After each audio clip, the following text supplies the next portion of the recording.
16 जनवरी 2024 आज का दिन बहुत ही महत्वपूर्ण है क्योंकि दो इस तरह के डेवलपमेंट्स हुए हैं मिडिल ईस्ट में, गाजा में, और दूसरा ईरान ने जो हमला किया है अमेरिकन बेसिस पे जो इराक में है। सबसे पहले गाजा में एक 36 डिवीजन पूरी की पूरी गाजा से, इजराइल की 36 डिवीजन, इतनी पावरफुल डिवीजन गाजा से विड्रॉ कर गई।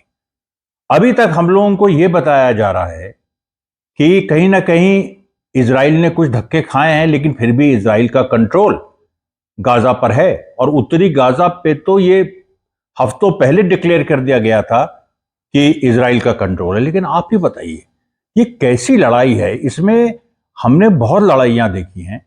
हिटलर से बुरा आदमी दुनिया में आज तक नहीं हुआ, लेकिन वो भी जब हारता था तो सच्चाई तो बोलता था कि हार रहा है। ये तो उसने नहीं कहा कभी कि जब हम हार रहे हैं तो हम जीत रहे हैं। ये कैसी एक शैतानी ताकत अमेरिका और इजराइल आ गई हैं जो किसी भी हालत में दुनिया को खुद युद्ध शुरू करती हैं, और जब उस युद्ध में हार होती है तो ये सच नहीं बोलती।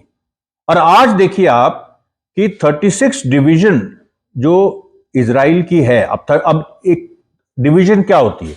एक डिवीजन में कम से कम 5 ब्रिगेड्स होती हैं और 6 बटालियन होती हैं।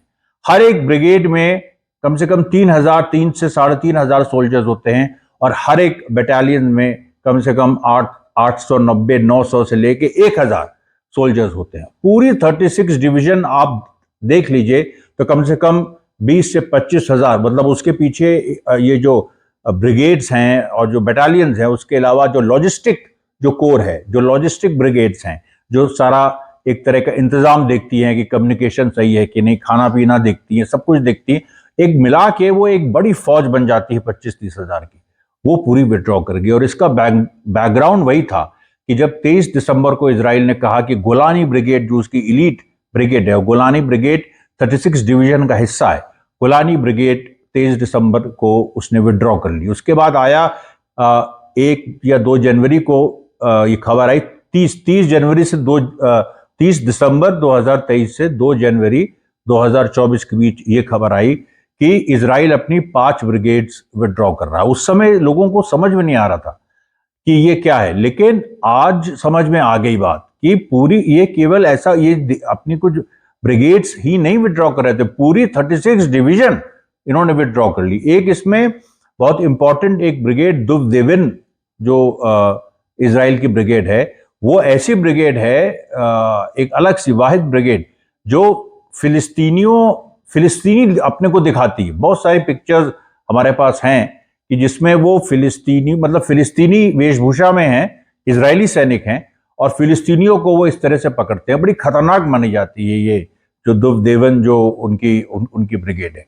दुवदेवन ब्रिगेड विड्रॉ हो गई, ये भी आज ही हुआ है।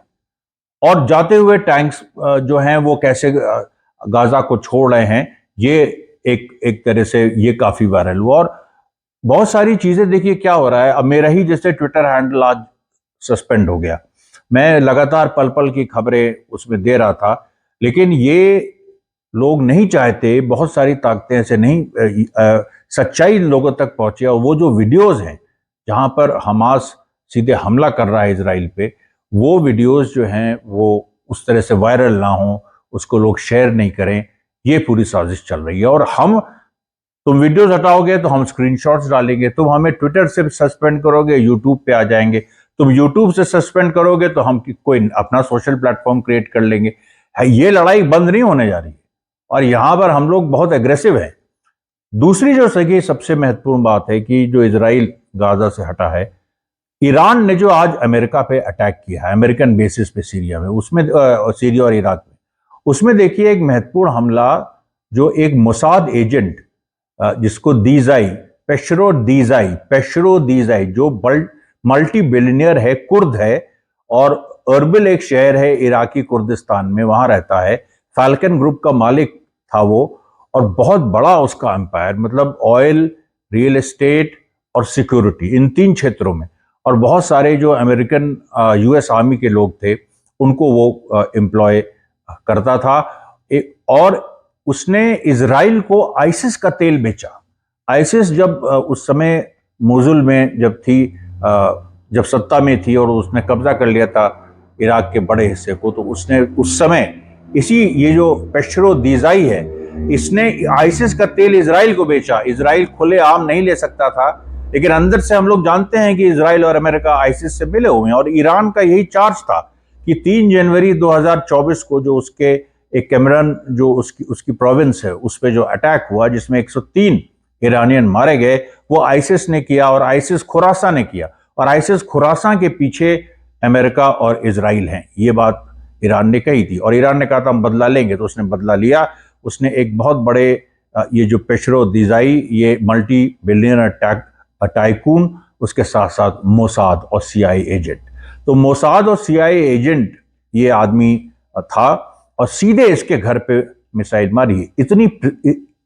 इतना प्रिसिशन, इस तरह की चीजें केवल अभी तक अमेरिका करता था।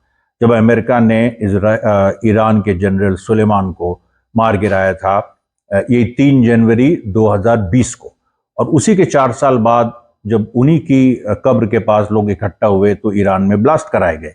और ईरान ने कहा था बदला लेंगे, लेकिन ऐसा बदला किसी ने सोचा नहीं था कि सीधे पेशरो दीजाई के घर में मिसाइल गिरेगी और उसको मार देगी सीधे।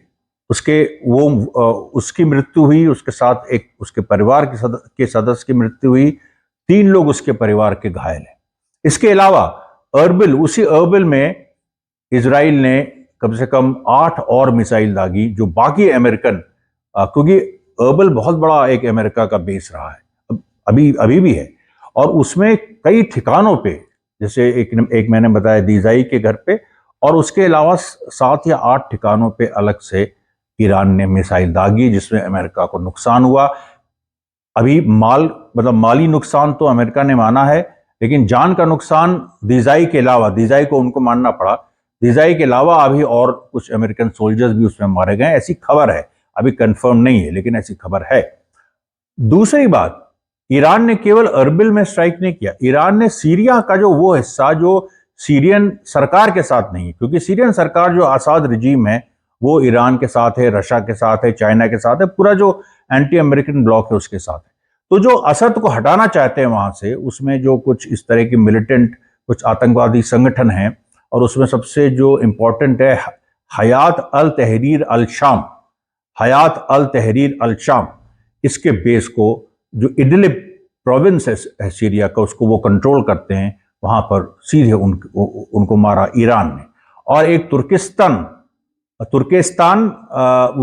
तुर्कमेनिस्तान नहीं है, ये एक अलग एंटिटी है, तुर्किस्तान इस्लामिक पार्टी नाम से, ये दोनों संगठन आईसिस खुरासा को ट्रेनिंग देते थे।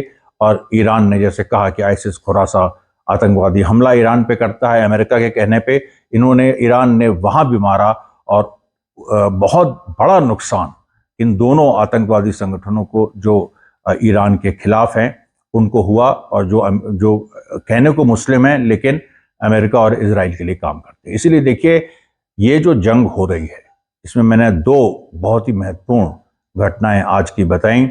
अभी दुनिया इस चीज को देख नहीं पा रही है, सच्चाई सामने है, लेकिन क्योंकि मीडिया नहीं बोल रहा है, मीडिया ने एक तरह से पोस्ट ट्रूथ वर्ल्ड की पोस्ट ट्रूथ मतलब कि प्राक सच्चाई की, मतलब सच्चाई तो चलो जो है सो है, लेकिन सच्चाई के बियॉन्ड जाओ, जो हम कहें वो सच है। इस तरीके का जो एक माहौल एक लंबे समय से अमेरिका बनाना चाहता है, लेकिन अब वो चैलेंज हो रहा है, अब वो खतरे में है।